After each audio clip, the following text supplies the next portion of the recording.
In Helping Hands, an erotic short, written by Tanisha L. Curtis, narrated by Jordan Pierce. I'm not shocked that Tonie slides into my fantasy with no effort and no clothes. I've seen nearly every inch of my best friend's body at some point.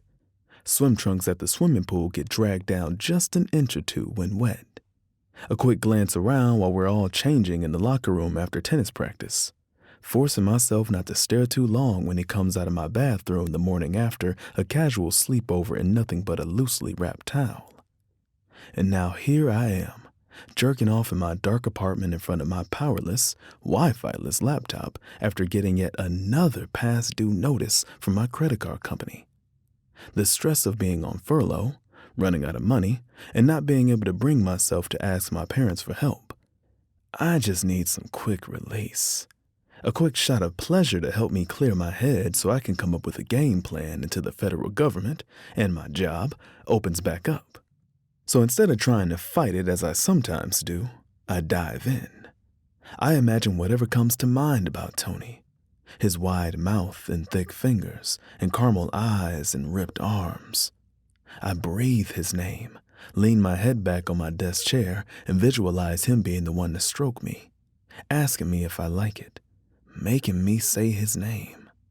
I can smell his cologne, that mix of seawater and pine, like he's right here in the room, and I can hardly breathe.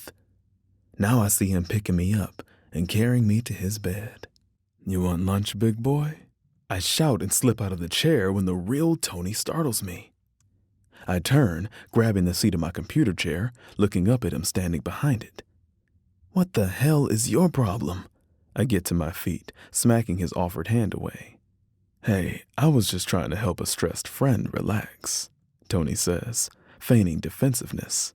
The laughter still rich on his voice, still sexy as hell. Those light eyes against that deep brown skin make my throat tighten. I quickly cover my trembling erection by closing my robe, making his grin grow before he licks his lips.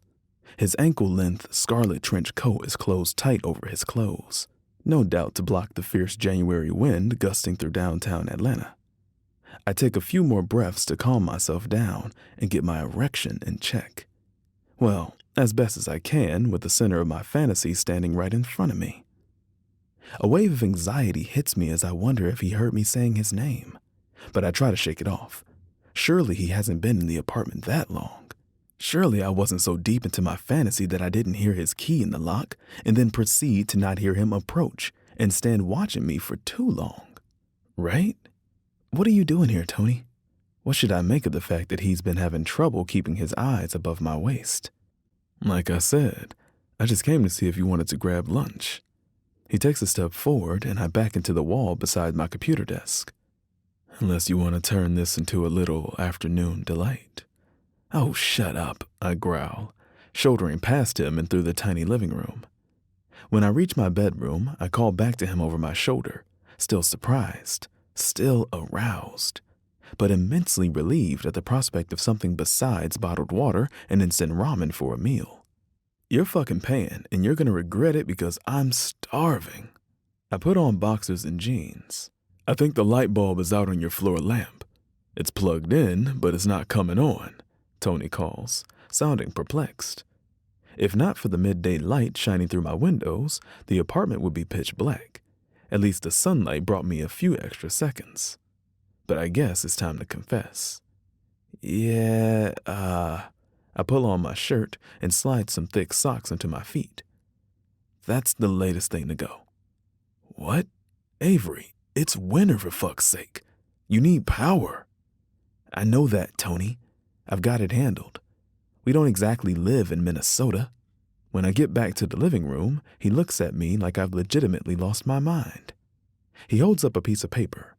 I see that it's the check that my parents sent a few months ago when the furlough was first announced. I never cashed it, and now it's expired. Is it so terrible that I want to pretend to be an adult for a few short months? I mean, I just got here, 4 months ago? I haven't been working a full year yet, and I'm already having to call my parents for money? Come on now. I try to give the same look back to him, but I know I sound childish, and I hope he'll drop it. If he's here to distract me from my worries, he should get on with it. We sit there for a few beats, him rubbing the check between two massive fingers, looking into my eyes, me willing my knees not to buckle and my dick to stay flaccid. Finally, he looks at the ground, shakes his head, and tosses the check onto the coffee table. "Thank you very much," I say, shooing him out of my front door. But we aren't a full block from my building when he mutters, "Tell your parents," into the air between us. "No, Tonie," I huff, walking faster. I keep my eyes forward because he's just too beautiful to look at and stay irritated with at the same time. I practically sprint into a Mesh's cafe, getting through the automatic doors as quickly as I can to start sucking up the heat and the delicious smells of food that didn't come out of a plastic bag.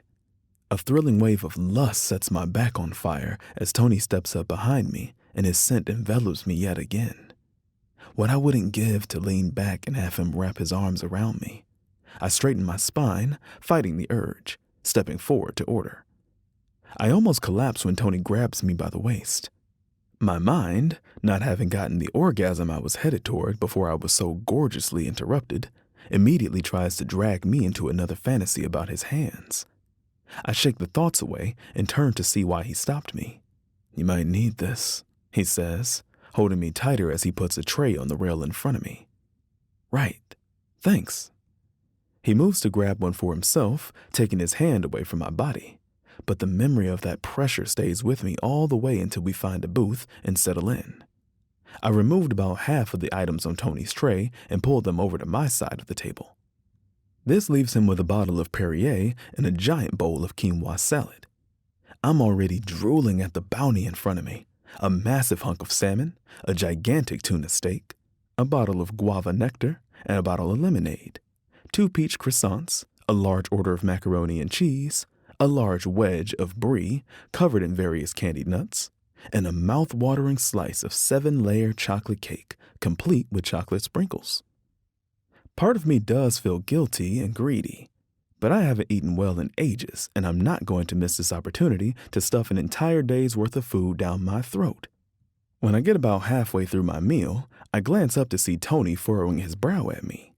"What?" I ask around a bite of peach croissant. "You're a fucking farm animal, Avery. Jesus." I narrow my eyes at him. "You can't judge me. If I had your body, I'd sell it too. But I live with the skinny little thing I've got, so sorry."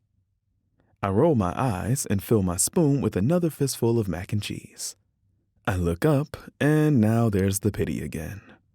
Christ. I decided to hand him a rare break in my stubbornness. "How about this?" I put down my utensils and finish chewing.